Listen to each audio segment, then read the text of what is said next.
هل أتاك حديث الغاشية؟ وجوه يومئذ خاشعة عاملة ناصبة تصلى نارا حامية تسقى من عين آنية ليس لهم طعام إلا من ضريع لا يسمن ولا يغني من جوع وجوه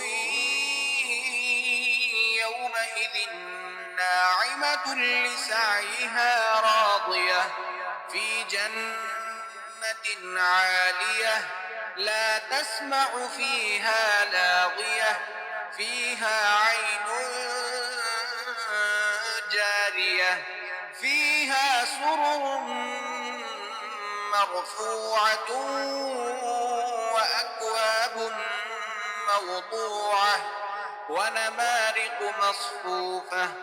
وزرابي مبثوثة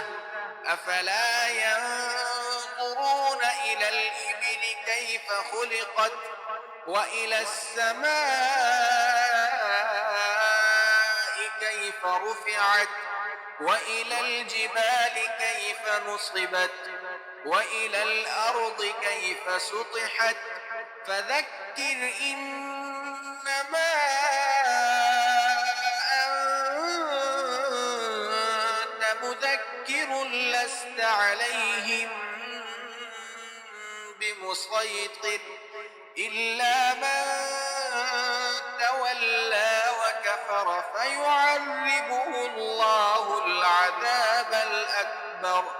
إن إلينا إيابهم ثم إن